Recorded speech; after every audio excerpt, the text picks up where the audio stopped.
Rain in the Face, 1835 to 1905, known for a host of exploits on the battlefield. Escaped from prison a couple times. According to legend, cut out the heart of the younger brother of General Custer in the famous battle that led to the defeat of the overconfident Americans. A total of 3 Custer brothers died then. He managed to lead his tribe to Canada, where he lived until 1880. After that he returned to the United States, to the reservation. He died in 1905 in his own home. Red Cloud, 1822 to 1909, defeated the whites in several consecutive battles, known for repeatedly forcing the whites to sign peace treaties on his terms. He refused to participate in the last war with the whites, considering it futile. Died in 1909 on the reservation. Shortly before his death, he gave several interviews in which he spoke harshly and, at the same time, bitterly about Washington's policy toward his people.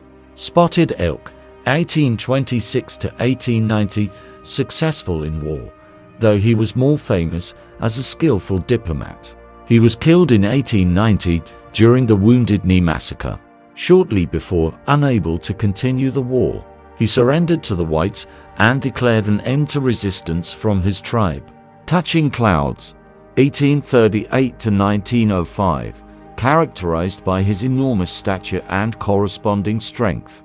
As a military leader, he was not particularly famous, but in battles showed bravery and performed a lot of feats, for which he was honored among the warriors. Interestingly, he was considered a skillful diplomat. Although he himself never negotiated, he acted as a counselor. At the end of his life, he converted to Christianity and became extremely religious. He died in his own home on the reservation in 1905.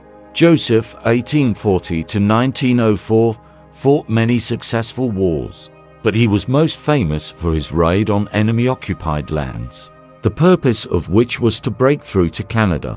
Alas, the maneuver failed. He was stopped just 40 miles from the border. He was renowned as a peacemaker and advocate of peaceful solutions. Even though he'd seen a lot of war, after his defeat, he lived peacefully on the reservation. He died in 1904. Geronimo, 1829 to 1909, perhaps one of the most legendary leaders. He resisted the longest. Apache leader who terrified both Americans and Mexicans, forced to surrender in 1886. Spent the rest of his life in captivity, surrendered by the authorities as an exhibit for parades, celebrations, and fairs. However, this status of a living trophy Geronimo used, and in his favor, are traded souvenirs, for which he bought buttons and hats in advance. He sewed buttons to his clothes, dozens of them, and carried hats in a special bag. That is why dozens of simpletons became owners of a hat or a button from Geronimo at one fair, often rented to photographers for posing. Genre costume photos with Geronimo were popular throughout the country. Later he became so accustomed to his captivity that he traveled freely unaccompanied by soldiers, and each time he returned to the prison, which was more of a guarded settlement, as if it were his home.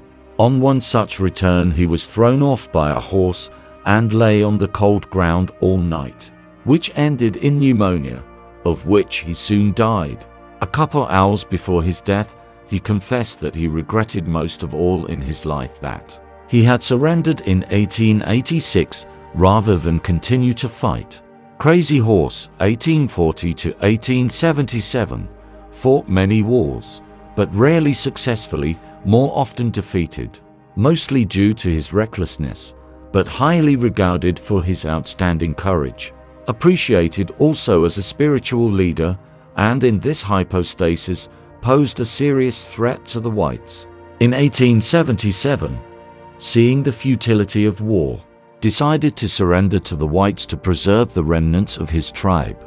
He later attempted to escape from captivity and was stabbed by a sentry. Kinpuash Captain Jack, 1837 to 1873, fought the whites for a short time and became famous for killing white delegates who arrived by agreement to negotiate. Among the dead were a priest and a general. In 1873, he surrendered to the authorities and was found guilty of murdering the delegates. For what he was hanged, having arranged a photo session with a change of clothes before his execution. Lone Horn, 1790 to 1877, a great fashionista. He was famous for his athletic accomplishments, his luck in hunting and his passion for fine clothes. He was not going to participate in the war with the whites because of old age, from which he died.